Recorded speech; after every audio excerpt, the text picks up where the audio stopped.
E vou seguir aqui com a Fernanda Manhota, porque já que a gente apontou quais líderes mundiais publicamente se posicionaram por meio dos seus governos e representantes em favor do reconhecimento da vitória de Nicolás Maduro, proclamada pelo Conselho Nacional Eleitoral da Venezuela, parte da comunidade internacional cobra transparência nesse processo. Vamos citar alguns deles aqui. A gente já mencionou alguns, mas para trazer a informação de como se posicionaram em relação a isso. O presidente chileno, Gabriel Boric, afirmou que é difícil acreditar nos resultados divulgados. O presidente do Chile fez uma postagem nas redes sociais em que escreveu, abre aspas, o regime de Maduro deve compreender que os resultados que publica são difíceis de acreditar.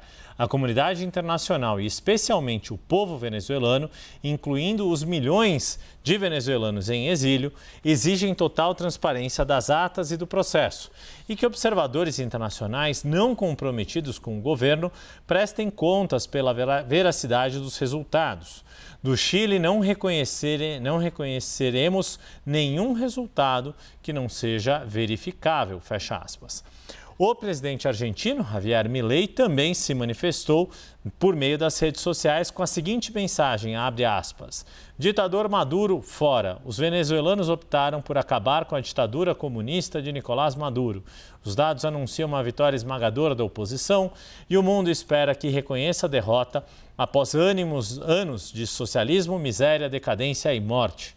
A Argentina não vai reconhecer mais uma fraude e espera que desta vez as Forças Armadas defendam a democracia e a vontade popular. A liberdade avança na América Latina, fecha aspas.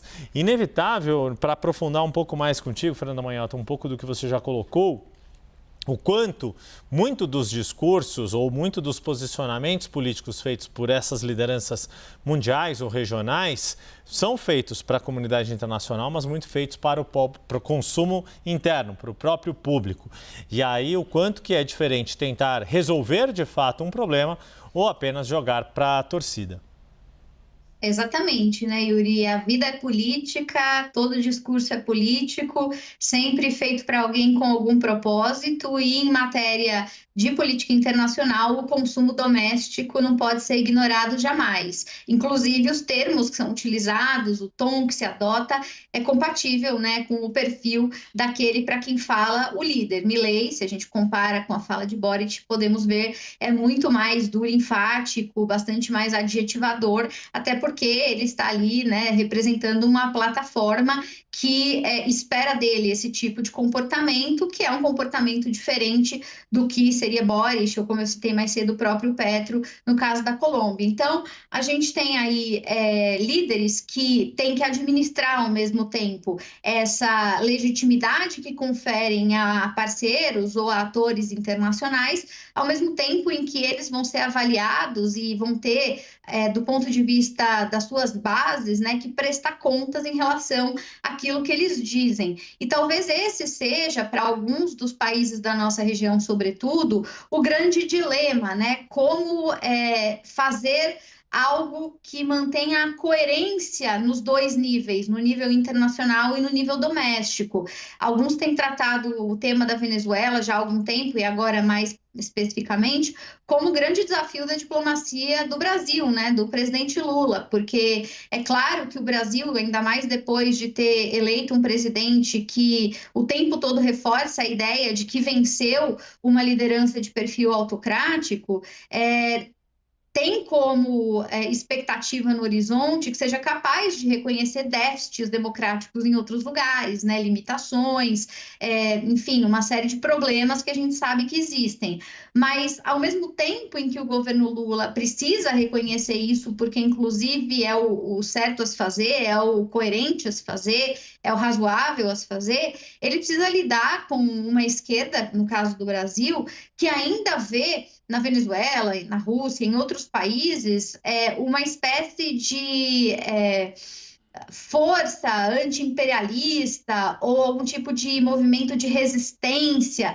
É uma visão muito ligada a algumas décadas atrás e que tem a ver com a experiência histórica, né, do Brasil e de outros países da região, mas que acabou ficando muito anacrônica. Então, essa necessidade de falar para fora, mas também sem frustrar as próprias bases, os próprios aliados internos, muitas vezes cria para nós uma sensação de duplo pensar, né? Fica difícil entender a coerência que mantém as nossas lideranças. E por isso, talvez, de fato, a Venezuela seja essa pedra no sapato no momento. Inclusive, particularmente depois que o próprio líder Maduro acabou, como eu brinquei aqui na semana passada, citando até poesia, né, frustrando um pouco as expectativas do Brasil. O Brasil que recebeu, desde o início desse novo governo, Nicolás Maduro no Brasil com honras e circunstância, que tentou sugerir uma certa democracia com conceito relativo, né, que tentou se colocar como mediador nessa crise toda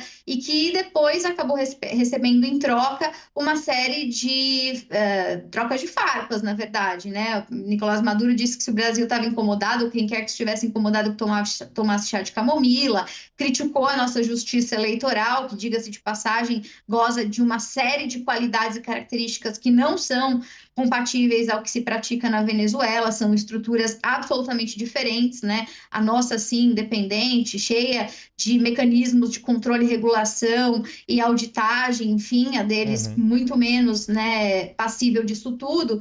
Então, agora, para o governo brasileiro, é aquele velho dilema: se ficar, o bicho pega, se correr, o bicho come. Quer dizer, o Brasil mandou representantes, está lá assistindo ao que está acontecendo. Se simplesmente avalizar o governo Maduro, vai ser conhecido como um país que passou pano para uma série de excessos com os quais a gente mesmo, em geral, não compactua e do qual, inclusive, esse governo se sentiu vítima em outro momento. Por outro lado, se a critica diretamente o governo Maduro, vai ter que lidar com as críticas de, em algum momento, tê-lo abraçado, Yuri. Então, a situação do Brasil realmente bastante espinhosa.